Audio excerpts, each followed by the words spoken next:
السلام علیکم۔ میں امید کرتا ہوں کہ آپ سب لوگ خیریت سے ہوں گے۔ آج میں آپ لوگوں کے ساتھ حسن منٹو کا افسانہ شانتی، اس کا ایک انالیسس آپ کے سامنے پیش کروں گا۔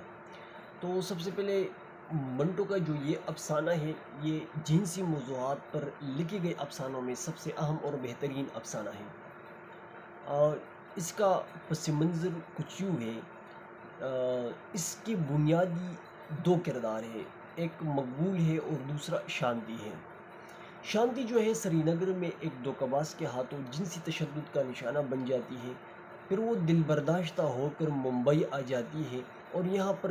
جنسی کاروبار کو بطور پیشہ اپنا لیتی ہے۔ تو ان کی ملاقات پھر مقبول سے ہو جاتی ہے۔ تو مقبول ان کے پاس آتا جاتا رہتا ہے۔ جب ان کو یہ معلوم ہو جاتا ہے کہ یہ لڑکی جو ہے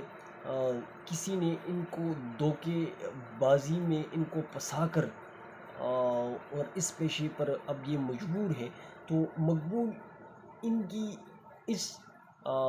یعنی اس کا ازالہ کرتے ہوئے اس لڑکی کو اپنی جیون کا ساتھی بنا لیتی ہیں۔ تو اس افسانے میں منٹو بنیادی طور پر ہمیں یہ بتانے کی کوشش کرتا ہے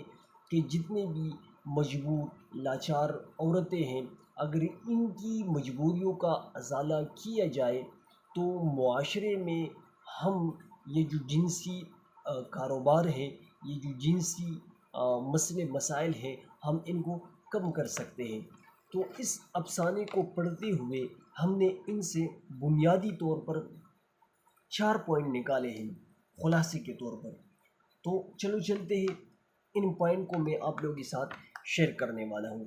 تو سب سے پہلا پوائنٹ تو یہ ہے کہ اس افسانے کے ذریعے منٹو ہمیں یہ بتانے کی کوشش کرتا ہے کہ لڑکی جب اپنی جیون کا ساتھی بنا لینے کا انتخاب کر لیتی ہے تو اسی دوران ان کو سوچنا چاہیے، ان کو سمجھنا چاہیے، ان کو اپنے بڑوں سے اور اپنے خاندان والوں سے سلام مشورہ کر لینا چاہیے کہ میں اس شخص کے ساتھ اپنی زندگی بسر کرنا چاہتا ہوں، یہ شخص میرے لیے ٹھیک ہے یا نہیں ہے۔ اگر آپ اس طرح نہیں کریں گے اور شانتی کی طرح آپ ہر کسی کے اوپر اپنی آنکھوں کو بند کر کے اس کے اوپر اعتماد کر لیتے ہیں تو پھر آپ کو شانتی کی طرح آپ کو پچھتاوا کرنا پڑے گا۔ نمبر 2، اس میں کیا اچھی بات بیان کی گئی ہے وہ یہ ہے کہ معاشرے میں اچھے اور برے دونوں طرح کے لوگ موجود ہوتے ہیں۔ اگر ایک معاشرے میں برے لوگ ہیں تو اس میں اچھے لوگ بھی ہیں، کیونکہ سری نگر میں ایک برا شخص تھا جس کو شانتی کی زندگی کے ساتھ کھیل کر ان کو خراب کر کے ان کو چھوڑ دیا، لیکن دوسرا ممبئی میں ایک شخص ہے جس کا نام مقبول ہے۔ انہوں نے اس لڑکی کو اپنی جیون کا ساتھی بنا کر ان کو دوبارہ زندگی عطا کی۔ تو معاشرے میں ہمیشہ اچھے لوگوں کو قدر کی نگاہ سے دیکھنا چاہیے اور اپنے معاشرے کے اندر غلط لوگوں سے پاک کر کے اس میں مزید اچھے یعنی غلط لوگوں سے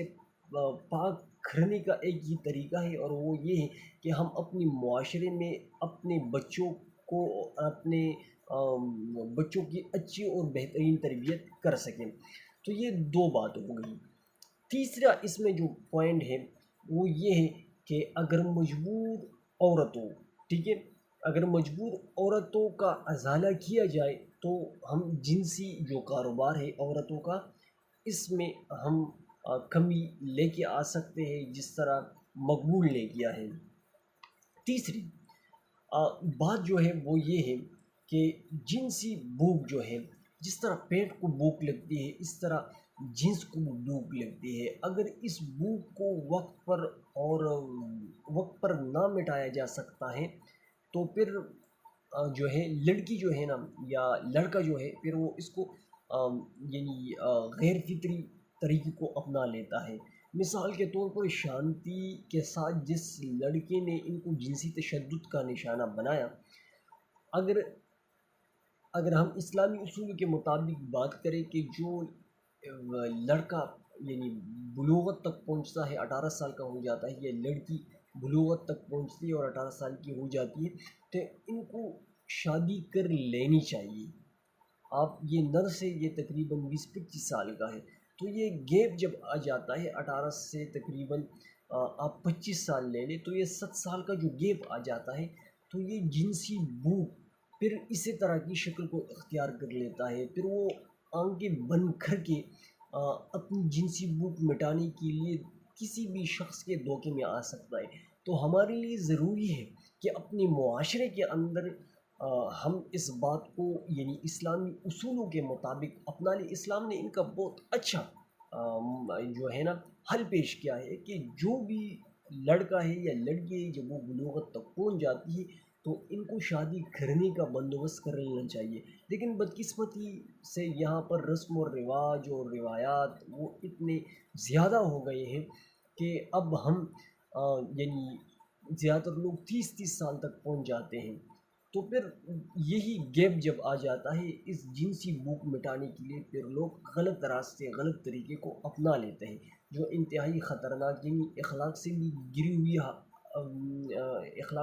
گری ہوئی عمل ہے اور معاشرے کی تباہی کا بھی باعث بنتی ہے۔ تو منٹو بنیادی طور پر ہمیں یہ بتانے کی کوشش کرتے ہیں، تو میں امید کرتا ہوں کہ آپ لوگوں کو یہ ویڈیو پسند آئی ہوگی، تو آپ تمام لوگوں سے میری یہ گزارش ہے کہ آپ ہمارے اس چینل کو سبسکرائب کریں تاکہ ہماری ہر آنے والی ویڈیو آپ لوگوں کو بر وقت مل سکے۔ آج کے لیے اتنا ہی کافی، والسلام۔